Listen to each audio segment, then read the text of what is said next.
देशातील रेशीम उत्पादन 23 दशलक्ष टनांवर, महाराष्ट्राला रेशीम राज्य करण्यासाठी सरकारचे प्रयत्न, निर्यातीच्या साखरेला प्रतिटन 500 रुपये अनुदानाची मागणी, अमेरिकेसह युरोपची भारतीय वस्त्रांना पसंती, पावसाच्या फटक्यामुळे टोमॅटोचा तुटवडा आणि भारत बर्ड फ्लू मुक्त। नमस्कार, कृषी वार्तामध्ये आपलं स्वागत। आता पाहूया सविस्तर वृत्त। देशातील रेशीम उत्पादन सन 2012-13 या आर्थिक वर्षात 23,689 दशलक्ष टनांपर्यंत पोहोचलं आहे, अशी माहिती केंद्रीय रेशीम मंडळाचे अध्यक्ष NSBC गौडा यांनी दिली आहे। रेशीम मंडळ सदस्यांच्या बंगळुरूमध्ये झालेल्या 129व्या बैठकीत ते बोलत होते। 12व्या योजनेत सन 2012-13 पर्यंत रेशीम शेती आणि उद्योगातल्या रोजगार निर्मिती 9.24 दशलक्षांपर्यंत जाईल असा अंदाज आहे। रेशीम शेती महत्त्वाची असून त्याच्या विकासासाठी शेतकऱ्यांना खत, विजेचं अनुदान, उत्पन्नावरील करात सवलत आदी सुविधा देण्याचं आश्वासन केंद्र सरकारने दिलं आहे। केंद्रीय आर्थिक सल्लागार समितीने 12व्या योजनेअंतर्गत रेशीम शेती आणि उद्योगात वाढ करण्यासाठी 1264 कोटी मंजूर केले आहेत। त्यातील 375 कोटी केंद्राची मध्यवर्ती योजना आणि 889 कोटी केंद्र पुरस्कृत विकास कामांसाठी देण्यात येणार आहेत, असंही श्री गौडा यांनी सांगितलं। रेशीम उत्पादनांमध्ये महाराष्ट्राला अग्रेसर करण्यासाठी 12व्या पंचवार्षिक योजनेत आखण्यात आलेल्या विविध योजनांचा लाभ शेतकऱ्यांना मिळवून द्यावा, असं आवाहन राज्याचे रेशीम संचालक डॉक्टर CJ हिवरे यांनी केलं। केंद्रीय रेशीम बोर्ड आणि राज्याच्या रेशीम संचालनालयाच्या वतीनं पुण्यात झालेल्या कार्यशाळेत डॉक्टर हिवरे बोलत होते। केंद्रीय रेशीम बोर्डाचे उपसंचालक V रमेश यावेळी उपस्थित होते। शेतकऱ्यांनी रेशीम शेतीत केलेल्या प्रयत्नांमुळे या शेतीमध्ये एकरी 100 किलोपर्यंत उत्पादन घेतलं जात आहे। रेशीम व्यवसाय हा 90% व्यवस्थापन आणि 10% तंत्रज्ञानावर अवलंबून असल्यामुळे शेतकऱ्यांनी व्यवस्थापन कौशल्य आत्मसात करणं आवश्यक आहे, असं डॉक्टर हिवरे म्हणाले। देशातील अतिरिक्त 90 लाख टन साठ्याला बाजारात उठाव मिळण्यासाठी 25 लाख टन साखरेच्या निर्यातीला प्रतिटन 500 रुपये अनुदान मिळावं, तसंच कच्च्या साखरेवरील आयात शुल्क 40% करावं, अशी मागणी राज्यानं केंद्र सरकारकडे केली आहे। साखर आयुक्त विजय सिंघल यांनी पत्रकारांना ही माहिती दिली। जगभरात 400 लाख टन साखरेचा साठा शिल्लक आहे। देशात एकूण 90 लाख टन तर राज्यात 24 लाख टन साठा शिल्लक आहे। देशातील साखरेच्या साठ्याला उठाव मिळण्यासाठी निर्यातीला अनुदान गरजेचं आहे। कच्च्या साखरेचं आयात शुल्क 40% वाढवणं गरजेचं आहे। साखरेचा साठा कमी होत नाही तोपर्यंत दरवाढीला वाव मिळणार नाही, असं श्री सिंघल म्हणाले। रुपयाचं अवमूल्यन, चीनमधील भाववाढ तसंच बांगलादेशातील गिरणी कामगारांनी पुकारलेला संप आदी कारणांमुळे अमेरिकेसह युरोपातील देशांकडून भारतात तयार होणाऱ्या वस्त्रांची मागणी अलीकडे वाढली आहे। मात्र चालू आर्थिक वर्षात सुरुवातीपासूनच परकीय आयातदारांचं भारताकडे लक्ष वेधलं गेल्यानं एप्रिल महिन्यापासूनच वस्त्र निर्यात 15 ते 17% वाढत जाऊन आतापर्यंत $17 अब्ज पर्यंत गेली आहे। टोमॅटो उत्पादनात देशात आघाडीवर असलेल्या महाराष्ट्र, मध्य प्रदेश आणि गुजरात या राज्यातील खरीपातील टोमॅटोला ऑक्टोबर महिन्यात झालेल्या अवकाळी पावसाचा जोरदार फटका बसला आहे। दीर्घकाळ पाऊस आणि ढगाळ वातावरणामुळे सुरुवातीपासूनच बुरशीजन्य रोगांचं संकट असतानाच अचानक आलेल्या जोरदार पावसानं ऐन खुडणीच्या टप्प्यातील टोमॅटोचं नुकसान झाल्यामुळे यंदा टोमॅटोचा मोठा तुटवडा जाणवणार आहे। प्रतिकूल हवामानामुळे यंदा टोमॅटो पिकण्याबाबतच्या अडचणींबरोबरच फळ गळून पडण्याचं प्रमाणही वाढलं होतं। खुडणीत माल कमी झाला असताना बाजारातही 70% आवक घटली। या स्थितीत पिंपळगाव बसवंत, रतलाम या टोमॅटोच्या आगारातून टोमॅटो घटला असताना आवकीच्या तुलनेत मागणी वाढली। कुक्कुटपालन उद्योगाची अपरिमित हानी करणाऱ्या बर्ड फ्लू रोगापासून भारत मुक्त झाल्याची घोषणा देशाच्या आरोग्य मंत्रालयानं गेल्या आठवड्यात केली। प्राण्यांच्या आरोग्यविषयक जागतिक संघटनेलाही भारतानं याविषयी कळवलं आहे। सन 2012च्या ऑगस्ट महिन्यात बर्ड फ्लूमुळे कुक्कुटपालन उद्योगाला 2,500 कोटींचा फटका बसला होता। कांदा पिकावर फुलकिडे आणि करपा रोग येण्याची शक्यता आहे। फुलकिड्यांच्या नियंत्रणासाठी प्रोफेनोफॉस 10 मिली किंवा सायपरमेथ्रिन 25%, प्रवाही 5 मिली किंवा कार्बोसल्फान 10 मिली प्रति 10 लिटर पाण्यात मिसळून 15 दिवसाच्या अंतरानं आलटून पालटून फवारणी करावी।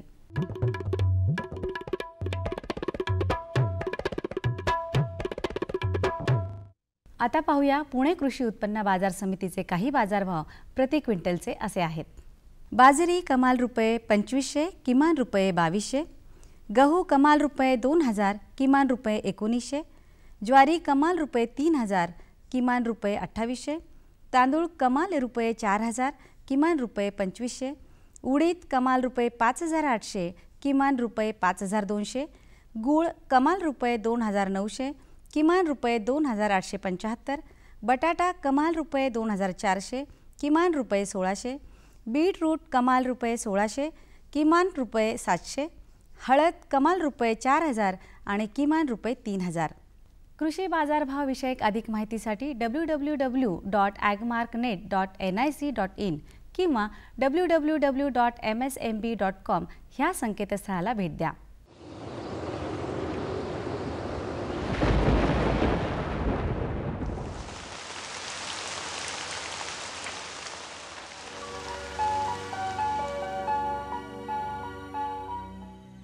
कोकणात हवामान मुख्यतः कोरडे राहील.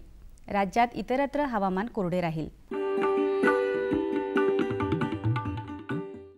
राज्यातल्या काही प्रमुख शहरांचं तापमान अंश सेल्सिअसमध्ये असं आहे.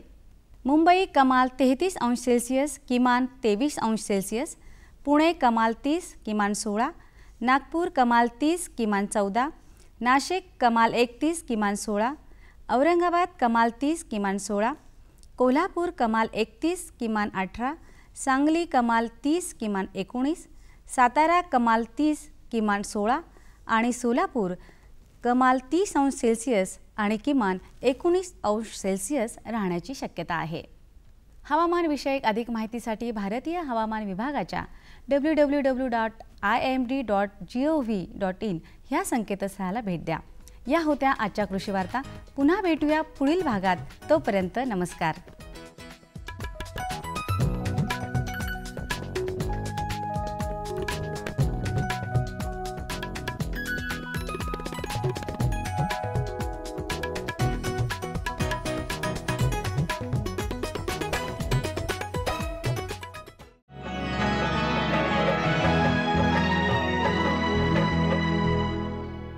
हे घे, आणखी सांग. बस. अरे हे काय भाऊ, इतकं कमी रासायनिक खत? शेती सोडली आहेस का? शेती नाही, नादानपणा सोडतोय. मातीचं परीक्षण केलंय. आता तर भाऊ जितकं आवश्यक आहे तितकंच खत शेतात टाकू. शेतकऱ्यांनो, आजच आपल्या जिल्ह्याजवळच्या भूमी परीक्षण प्रयोगशाळेत मातीचं परीक्षण अवश्य करवा आणि मातीची पोषक तत्व, आर्द्रता व रोपांचा विकास बघता केवळ आवश्यकतेनुसारच पोषक तत्व घाला. आणि हो, मातीतलं गंधक, जस्त, बोरॉन सारख्या पोषक तत्वांविषयीही जाणून घ्या. खत आणि जैविक खताच्या योग्य उपयोगानं भूमीचा सकसपणा टिकवून ठेवा, उत्पादकता वाढवा, खर्च कमी करा आणि बहुमोल परकी चलन वाचवण्यातही सहकार्य करा. आणि हो, मंदगतीनं नायट्रोजन उपलब्ध करून देणारी खतं जसं कडुलिंबयुक्त युरियाला प्राधान्य द्या आणि युरियाचा पानांवर शिडकाव करा. अरे वा, तू तर खरोखरी समजूतदार झालास रे.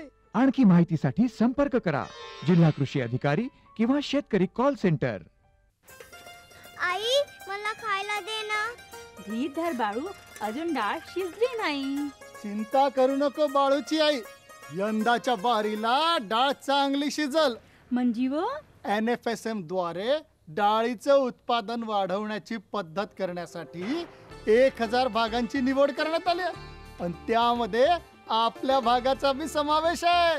त्यांना आमचा काय फायदा हो? आपल्या 5 एकर शेतासाठी लागणारं खत आणि कीटनाशक याशिवाय मिनी किट बी भेटल. पर इतक्या डाळीचं करायचं काय? सरकारनं कडधान्याचं आधारभूत मूल्य खूप वाढवलं आहे आणि त्याच्या खरेदीची पुरी व्यवस्था केली आहे. त्यानं मिळकत बी वाढल. आमचा बाळू एक चांगल्या शाळेत जाऊन शेतीशास्त्रज्ञ बनल.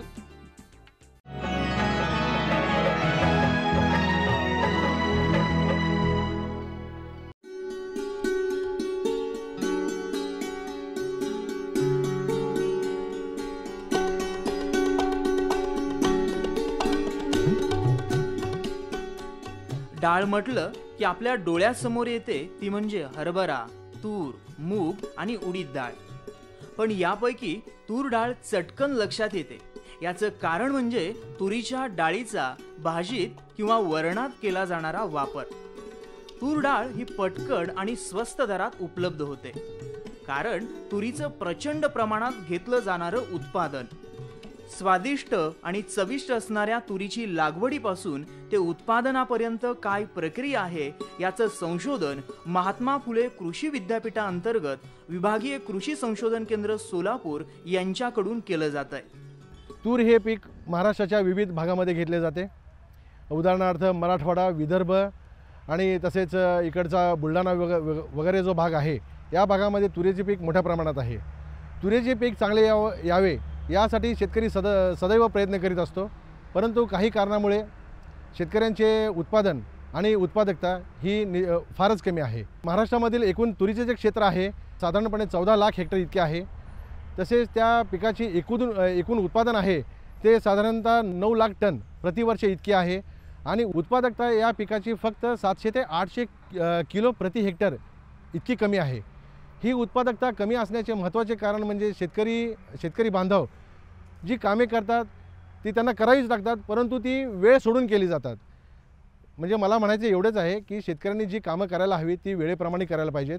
ती जर कामं वेळेवर केली तर निश्चित उत्पादनामध्ये आणि उत्पादकतेमध्ये आणि त्यामुळेच भारताच्या एकूण राष्ट्रीय उत्पन्नामध्ये मोलाची भर पडू शकते.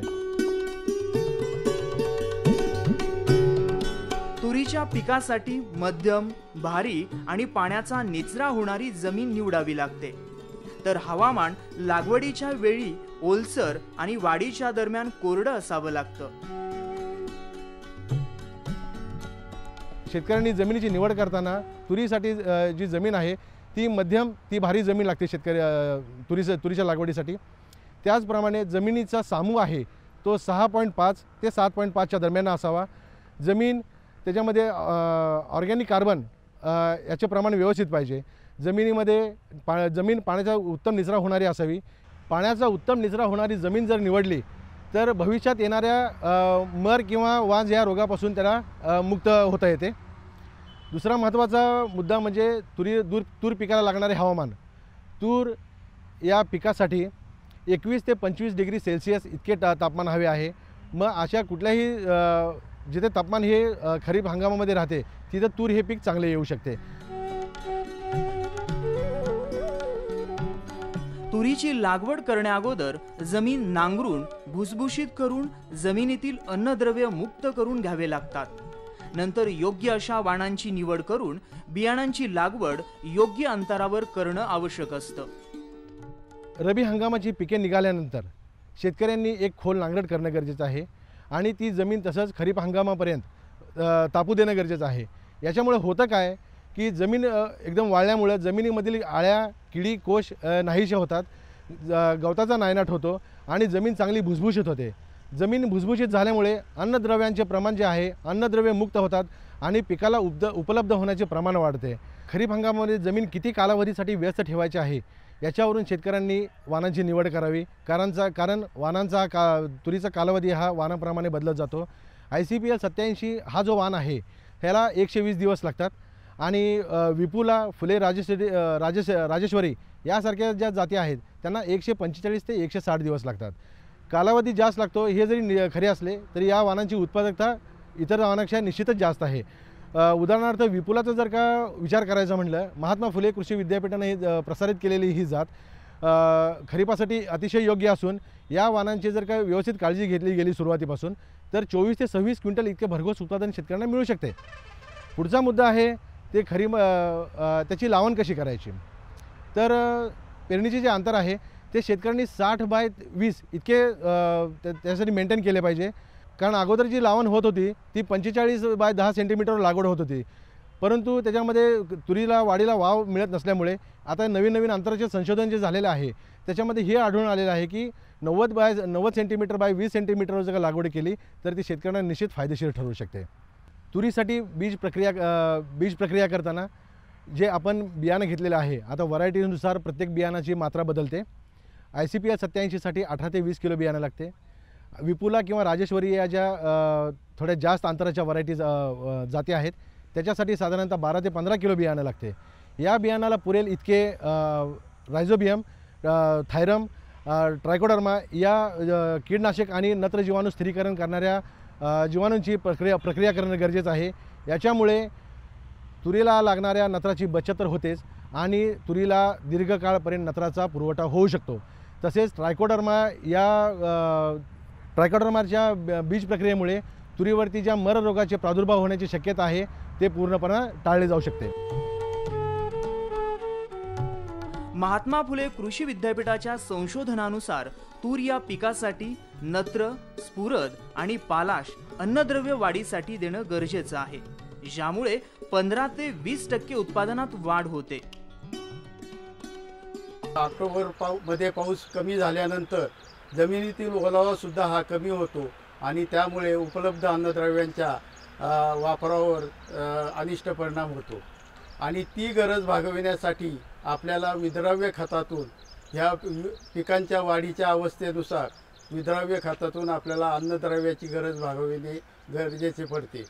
तर अशा वेळी नत्र, स्फुरद, पालाश स्वतंत्ररित्या किंवा नत्र स्फुरद पालाश एकत्रितरित्या विद्राव्य खतांच्या फवारणीद्वारे अन्नद्रव्य आपण ह्या पिकाला देऊ शकतो। तर आता ह्या इथे जो प्रयोग घेण्यात आलेला आहे तर यामध्ये 2 वर्षाच्या निष्कर्षावरून असे आढळून आले आहे की 1% विद्राव्य खत 19-19 हे फुलोरा असताना आणि पीक शेंगा वाढीच्या अवस्थेमध्ये दिले असता शिफारसीत खत मात्रेच्या तुलनेमध्ये 15 ते 20% उत्पादनात वाढ झाल्याचे दिसून आढळून आलेले आहे।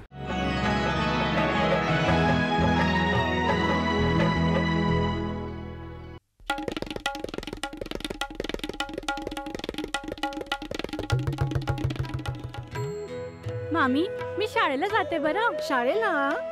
अगं पण लग्नाच्या वक्ताला तू शिकलेली आहेस म्हणून सांगितलं होतं की। अव मामी, फार्म स्कूलला जातीये, शेतीच्या नव्या गोष्टी शिकाया। तुम्ही बी चला की। फार्म स्कूल, जिथे शेतकऱ्यांना पिकांचा उपज वाढवायच्या सर्व गोष्टी शिकवल्या जातात, जसं मातीच्या पोतानुसार कोणती खतं योग्य आहेत, कोणती बियाणं आणि गरजेनुसार कोणती कीटकनाशकं उत्तम आहेत। खर्च बेताचा, लाभ मोलाचा।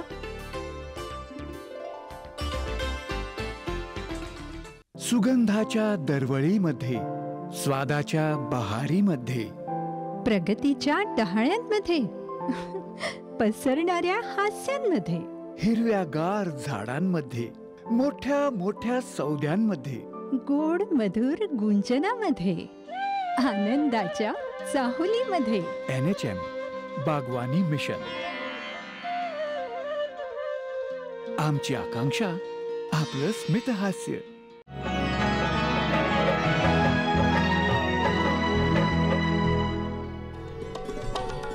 तूर हे कोरडवाहू जमिनीमध्ये पावसाच्या पाण्यावर खरीप हंगामामध्ये घेतलं जाणारं पीक आहे।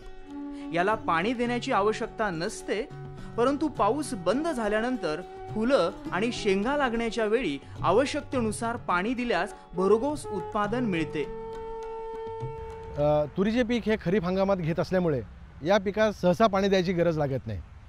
तरी जर पाणी उपलब्ध असेल तर शेतकऱ्यांनी पीक वाढीच्या काळामध्ये म्हणजे साधारणतः 30 ते 35 दिवसांनी आणि फुलोऱ्याच्या कालावधीमध्ये म्हणजे 60 ते 70 दिवसानंतर पिकास पाणी द्यावे। पाणी दिल्यामुळे त्यांच्या उत्पादनामध्ये भरघोस वाढ होऊ शकते। खरीप हंगामामध्ये जमिनीचा ओलावा उडून जाण्याची शक्यता आहे, तो ओलावा आपल्याला दीर्घकाळ टिकवायचा आहे। याच्यासाठी शेतकऱ्यांनी तुरीचे पीक लागवड झाल्यानंतर 15 ते 20 दिवसानंतर एक कोळपणी करावी, 25 ते 30 दिवसानंतर एक खुरपणी करावी की ज्याच्यामुळे आपले क्षेत्र 30 ते 35 दिवस तणमुक्त राहते आणि एकदा 30 ते 35 दिवस तणमुक्त राहिल्यानंतर याच्यापुढे त्याच्यामध्ये काही करायची गरज लागू शकत नाही। पिकाला ज्यावेळी फुलं आणि शेंगा लागतात त्यावेळी आळी पडण्याची शक्यता असते, म्हणून आवश्यकतेनुसार औषध फवारणी करून घ्यावी। तूर या पिकावरती सुरुवातीच्या काळामध्ये पाने खाणाऱ्या आळ्या यांचा प्रादुर्भाव मोठ्या प्रमाणावर होत असल्याचे आढळून आलेले आहे। या आळ्यांना रोखण्यासाठी निंबोळी अर्काची जर फवारणी केली तर शेतकऱ्या त्या आळ्यापासून आपल्याला बऱ्या प्रमाणात सुटकारा मिळू शकतो। याप्रमाणे शेंगा भरण्याच्या काळामध्ये या तुरीच्या शेंगावरती घाटे अळीचा प्रादुर्भाव होतो। याच्यासाठी महात्मा फुले कृषी विद्यापीठाने संशोधित केलेले हेलिओकिल हे जर का औषध फवारले तर आपल्याला या घाटे अळीपासून मुक्तता मिळवता येते। विभागीय कृषी संशोधन केंद्र सोलापूर आणि महात्मा फुले कृषी विद्यापीठाकडून अत्याधुनिक तंत्राच्या साहाय्याने अत्याधुनिक प्रयोग राबवून त्याचे निष्कर्ष जाहीर केले जातात. शेतकऱ्यांसाठी त्यांचा उपयोग कसा होतो हेही वेळोवेळी सांगितले जाते. तुरीची लागवड केल्यानंतर साधारणतः आपल्याला असं आढळून येतं की या भागामध्ये लागवड केल्यानंतर 15 ते 20 दिवसानंतर पावसामध्ये खंड येतो आणि पावसामध्ये खंड आल्यानंतर जो ओलाव्याचा जो कालावधी आहे तो निश्चितच फार कमी होतो आणि याच्यामुळे जी तूर लावलेली आहे या तुरीचं ज्यावेळेस फुलोऱ्यामध्ये येते त्यावेळेस त्याच्यामध्ये शेंगा वगैरे जमिनीमध्ये ओलाव्याचे प्रमाण एकदम कमी झाल्यामुळे आपल्याला तुरीच्या शेंगामध्ये शेंगा लागणे आणि शेंगा भरणे याच्यामध्ये लक्षणीय प्रमाणात घट झाल्याचे आढळून येते. तर ही घट आपल्याला कशी टाळता येईल या दृष्टीने या केंद्रावरती एक प्रयोग हाती घेतलेला आहे. आपण जूनच्या पहिल्या आठवड्यामध्ये तुरीची रोपं बिया पिशवीमध्ये तयार करून ती 3 आठवड्यांची झाल्यानंतर ती आपल्या ज्या तुरीच्या क्षेत्रामध्ये ती पुनर्लागवड केली आणि पुनर्लागवड केल्यानंतर त्याचे जे निष्कर्ष आहेत ते आपण अभ्यासले. याच्यामुळं होतं काय, जी तुरीला आपल्या शेतामध्ये लावल्यानंतर 30 दिवसाचा जो कालावधी लागणार आहे आणि ओलाव्याचा जो कालावधी झाड त्या वेळेस वापरणार आहे तो कालावधी आपल्याला पुढच्या अवस्थासाठी वापरता येतो. म्हणजे ज्या वेळेस आपली रेग्युलर टोकन किंवा पेरणीची जी लागवड आहे ही लागवड ज्यावेळेस आपण करतो त्यावेळेस आपण ही 3 आठवडे वयाची रोपं तिथं लावल्यानंतर ती वाढ तिथून चालू होते आणि नंतर साधारण ज्यावेळेस ही बाकीची पिकं म्हणजे जूनच्या शेवटाला जी लावलेली आहे ती पिकं ज्यावेळेस फुलोऱ्याच्या अवस्थेमध्ये येतील त्यावेळेस याचे दाणे भरण्याच्या अवस्थेमध्ये हे पीक येऊ शकतं आणि जो एक 30 दिवसाचा साधारणतः 30 दिवसाचा कालावधी आपल्याला पिकाचा कमी करता येतो आणि 30 दिवसाचा जमिनीचा ओलावा आपल्याला चांगल्या कामासाठी वापरता येतो. वाणाप्रमाणे काढणीचा कालावधी बदलतो. शक्यतो 120 ते 160 दिवसामध्ये तुरीची काढणी केली जाते. उत्कृष्ट वाण असेल तर भरघोस उत्पादन मिळते. तुरीचे पीक तयार झाल्यानंतर तुरीच्या शेंगा वाळल्यानंतर साधारण पीक कापून त्याचे कडपे करावे आणि ते नंतर वाहतूक करून ते एका ठिकाणी घेऊन काठीने बडवून घ्यावेत. आता सध्या जे मशीनचा वापर आलेला आहे तर असं भरपूर आढळून आलेलं आहे की शेतकरी आजकाल तुरीचीसुद्धा काढणी मशीननी करत आहे आणि शेतकऱ्यांना ते फायदेशीरसुद्धा ठरत आहे. महात्मा फुले कृषी विद्यापीठाने वेळोवेळी प्रसारित केलेल्या शिफारशी जर का शेतकऱ्यांनी पाळल्या आणि त्या शेतामध्ये जर का वापरल्या तर शेतकऱ्यांना प्रति हेक्टर 18 ते 20 क्विंटल प्रति हेक्टरी इतके उत्पादन मिळू शकते. सध्या तुरीला भाव पण चांगला आहे. जर आपल्याला तुरीला साधारणतः प्रति हेक्टर 16,000 ते 18,000 इतका खर्च येतो आणि हा खर्च वजा जाता शेतकऱ्याच्या हातामध्ये साधारणतः 40 ते 45,000 प्रति हेक्टर इतके निव्वळ उत्पन्न मिळू शकते. सर्वसामान्यांना परवडणाऱ्या आणि शेतकऱ्यांचा फायदा होण्यासाठी तुरीचं उत्पादन वाढविण्याकरता कृषी विद्यापीठ आणि संशोधन केंद्र सातत्यानं प्रयत्नशील आहेत. यामुळे शेतकऱ्यांनी संशोधन केंद्रांनी सुचवलेल्या तूर घेण्याच्या पद्धतीचा वापर करून प्रगतीच्या दिशेने पाऊल उचलावे आणि आर्थिक संपन्नता प्राप्त करून घ्यावी.